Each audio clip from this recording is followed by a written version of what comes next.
Hello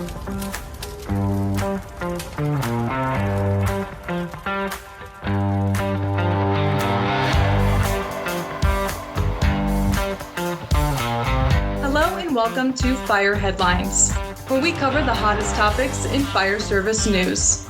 I'm your host, Samantha Didion, and today I am joined by the panel, Chief Bob Horton and Chief Jeff Buchanan. Also joining us today is organizational psychologist, owner, and principal consultant for FR Strategies, Dr. Andrew Holter. If you've tuned in to previous episodes of Fire Headlines, you may have heard Andrew before, and we're very glad to have him back. Our topic today is image and professionalism in the fire service.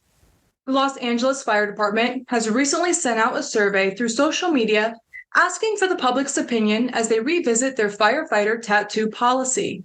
The current policy in place is from 2008 and does not allow any of their sworn members to display tattoos while on duty. Now, as a member of the public, if I'm in a situation where I need the assistance of a firefighter, I'm not too sure I would even be able to notice if that individual firefighter has tattoos showing or not. But we'll kick it over to Bob first to hear what is your experience with policies such as this one, and why do you believe the image of a firefighter is important? Thank you, Samantha. And it's good to be back around the panel with Jeff and Andrew. Welcome back. What struck me about this article was that they were prohibiting tattoos. And I thought in 2023 that we had sort of moved past that. Now they're referencing back to a 2008 policy. And I do remember it was in that early 2000s, around that time frame where at Las Vegas, where I was working at the time, that started getting tossed around. Maybe that was around a time that tattoos were growing in some element of popularity. That I don't know, but I do remember it being tossed around the organization as being prohibited. I don't even remember where ultimately they landed on it. I never saw an issue with visible tattoos, so I was surprised it was becoming one. And I don't know what was the catalyst for that. So you asked a question about image, and that's a broader discussion. I think we make an assumption that this policy came into effect in 2008 as a result of a concern of the image of a firefighter or some degree of professionalism. Like if we make that leap and say that's what was at concern here. I wonder how they reached that conclusion, or organizations. Did they survey the community at the time and say, yeah, the community is really worried about their professionals with visible tattoos, and that's where they came in with the policy? I don't know that that's true. And when I think about the image of a firefighter, and Andrew's perspective on this, I think is going to be really valuable, is where does it start? Where does it end? What do we mean by image? I mean, this is a professional whose responsibility is to serve the community. It's functional. And I think that a lot about uniforms in general. Like the firefighter uniform should be a functional uniform, much like scrubs are for medical staff. It's about what gives you the protection that you need. Uniforms protect the from their environment, provides this degree of functionality. And fire service adopted a lot of its uniform stuff from the military, kind of being a paramilitary or espousing to be a paramilitary organization. So there's like this variety of uniforms, the Class A, the Class B, the Class C, the summer this and the that. I mean, the uniforms have iterated over my career of 20 years into an interesting discussion on professionalism. Now we're focusing in on tattoos, but maybe we get a little broader than that. For me, it's about what is the function of the professional to do? Are they able to complete their functions, in terms of their uniform, the tools that they have? And like nowhere in the top 10 of my list is any worry about their tattoos. I'll jump in on this. I read this article and I'll tell you, my mind goes a lot of different ways. Roughly that time frame, I was involved from the union perspective, actually, about building policy and procedure in North Las Vegas. And really where we landed on was opening it up, having the ability to show visible tattoos. And, we came up with language somewhere along the way of not being profane, not being violent, not having nudity, not being otherwise offensive, which then becomes this huge, generally overly broad category. But as I looked at this article today, the first question I think about when changing a policy and or a procedure is, what are we trying to solve? And when you look at that policy being generated in 2008, I come back to it and I didn't see it inside of this particular article. What problem are we trying to solve? And from an administrative standpoint, from a labor standpoint, from an employee standpoint, what has changed in 2023 that really kicks them over the tipping point to now readdress it? Because I like you, Bob, I didn't put a whole lot into it. I personally, for full disclosure, I don't have any tattoos, but I thought about it. I thought about it numerous times. In my life. And then at just some point, I personally got past it. I do tend to think about, we look about this article, the way that they're measuring through the survey. And, one of the things it does do at least some attempts, but we just don't know enough about the measurements. It does ask what district you're in. There's 15 districts in the particular area that they're surveying. But what's the threshold? What about the evidence are we going to use to potentially change? How are we going to change it? Who's the initiator of the change? And, there's also this last piece. And again, I just kind of inspiring this discussion and definitely interested on what Andrew has to say. My guess is this: anybody in their moment of need, doesn't matter what the firefighter or police officer looks like, if they need somebody, they don't care what they look like. They're going to be like, help me right now. I don't care if it's tattoos. I don't care if it's nose piercings, whatever. You name whatever's out there as far as in the controversial space of what looks professional. But I would argue this: there is much more to a firefighter's job,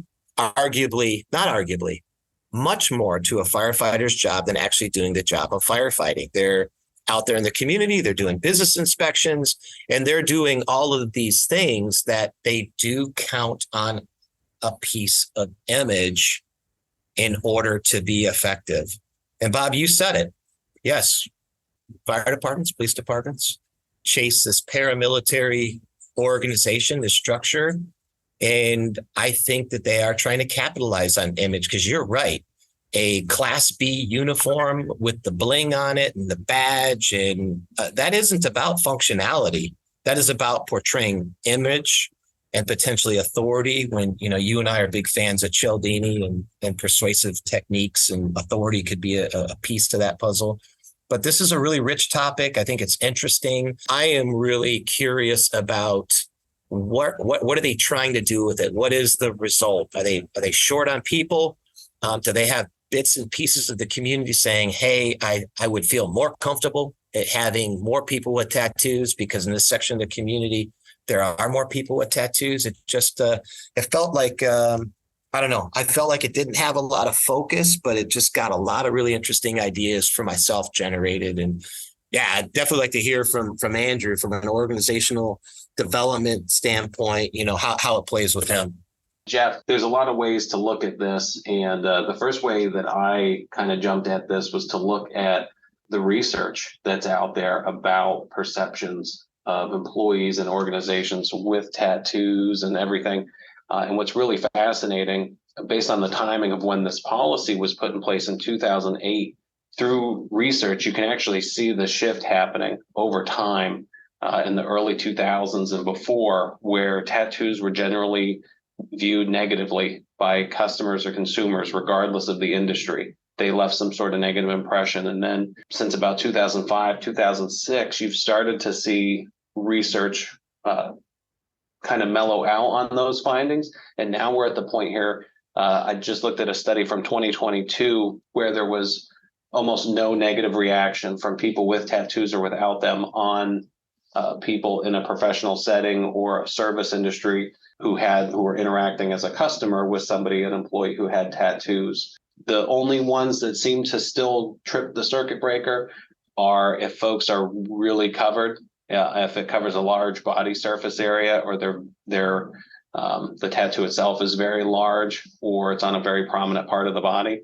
Those things still tend to make people have like a negative perception of that individual.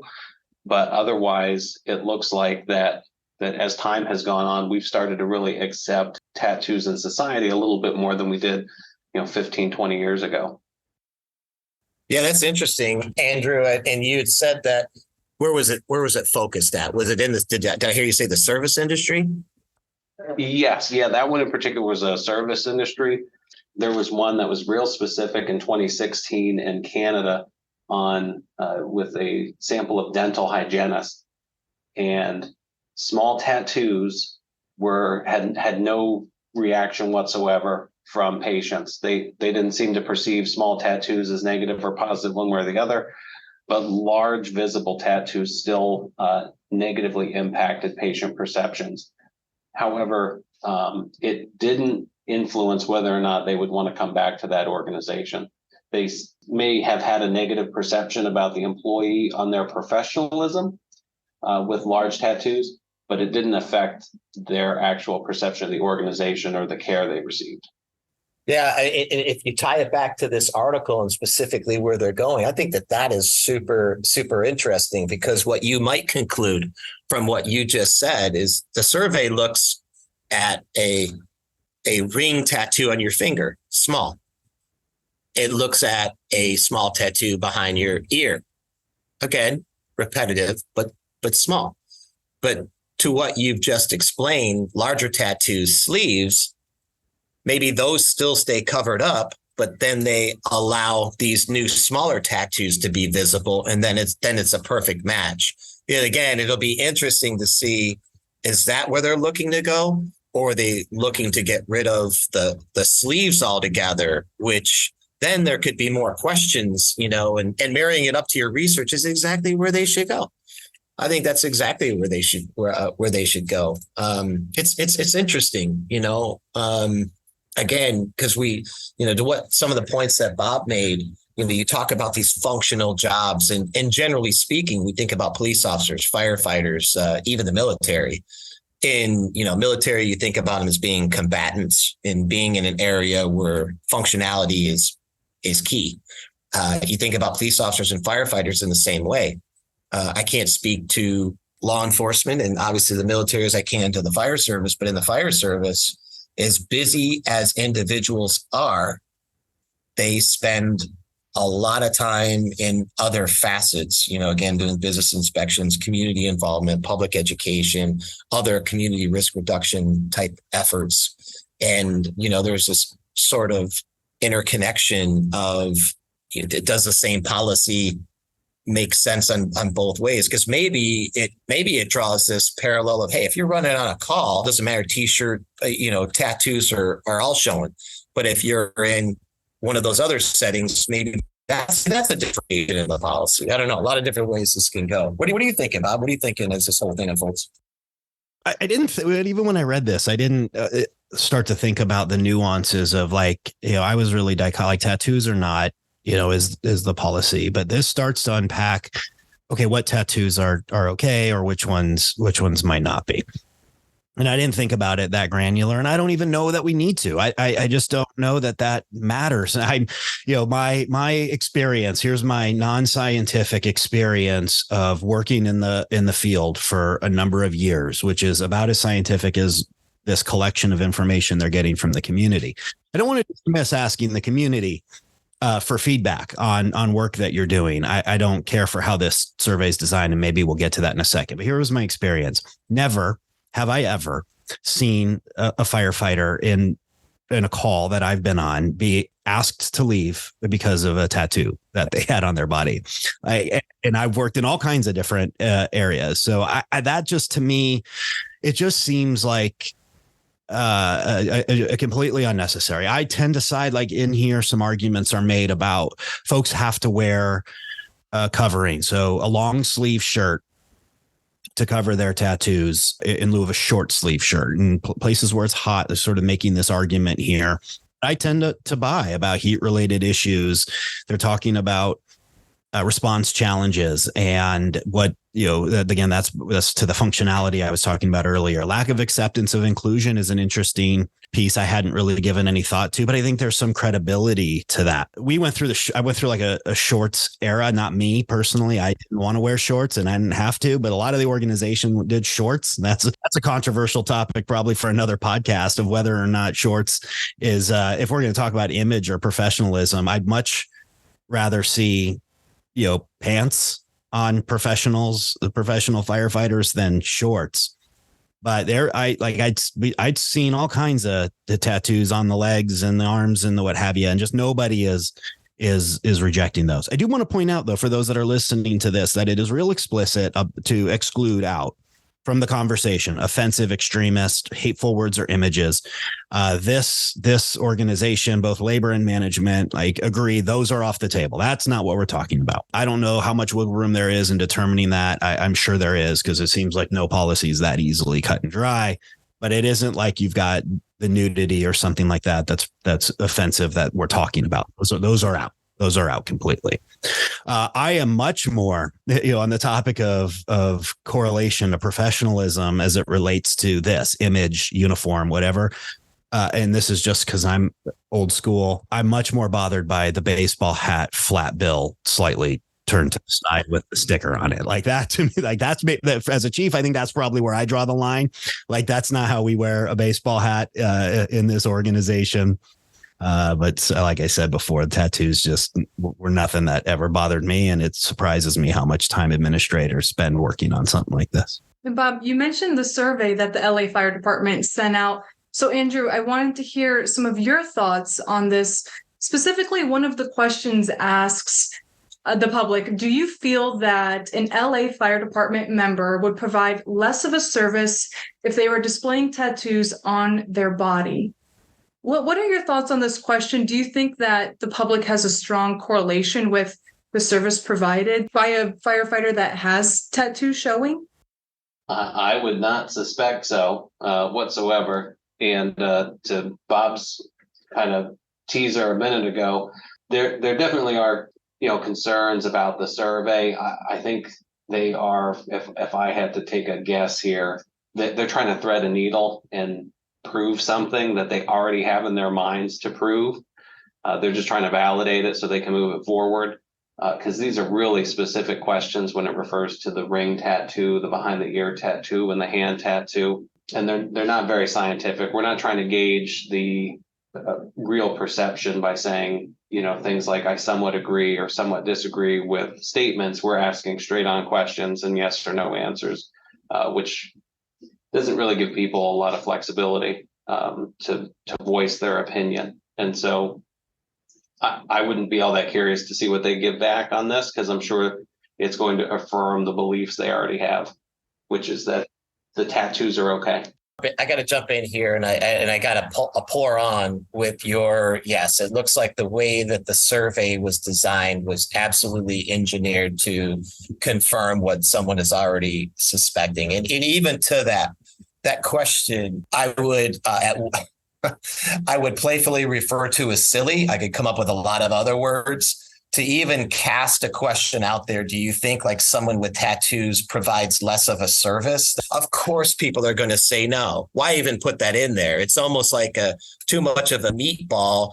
But as you evaluate these types of surveys and you try to make a heady decision as an administrator or wherever you're at in the decision-making process, I think we do ourselves a disservice when we put these types of things out there, because I don't know that it gives the respondents enough credit.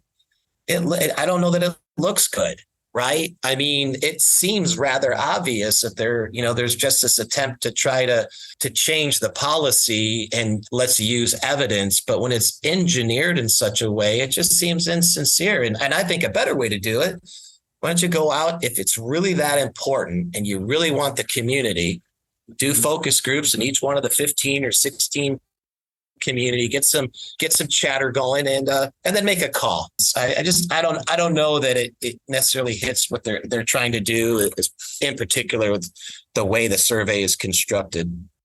I'm just combing through the survey as we're having our conversation about it. I do agree that how this is constructed was to appease a motivated group to say, yeah, we want to ask the community this question. Now, to your point, Jeff, if you were serious about this, like there's ways to get at this information that brings in some validity to what it is you're trying to extract. This isn't it. Throwing a survey out on social media, and I'm not sure how else they're trying to solicit participation in the survey, but putting it out on social media and asking these questions isn't it. This last question, or second to last question, is, do you feel they should revise their tattoo policy so members would not be required to cover tattoos on their arms while on duty? Like, that is really confusing to me, just trying to read that out and say, okay, yes, and the negative and the this and the that. And it doesn't make sense to me. There's almost 4 million people in LA City. And to your earlier point, Jeff, you had made, like, what if 50 people participate in this survey and say, I'm good with tattoos behind the ear, we're going to change the policy for that? Like, so that is completely, essentially useless information for those that are making decisions. Because you could arguably say, well, of those who participated in our survey, 98% of them are in favor of us changing the policy in this direction. And if you look at the sample of it, it's non-representative in 100 people or whoever does it.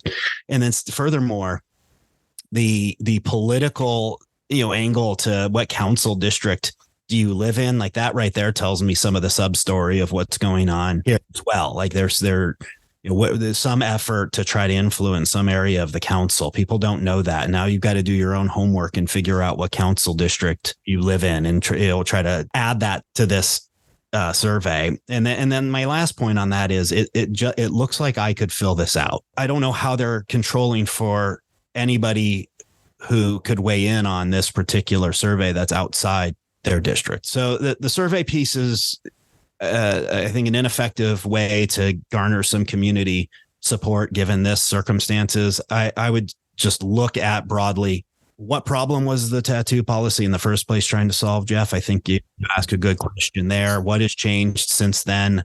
I just don't think a lot of time needs to be put in this. I think Andrew's point in what he was able to glean out of the body of research in this area is that there's been a social acceptance since this policy went into effect to where we are today. If there was a reason to put it in place in LA City back in 2008, that reason may have run its course. It's worth revisiting. That's where I'm at. I just want to highlight too, one of LAFD's core values is respect. And they say that what respect means to them is embracing diversity and recognizing individual worth.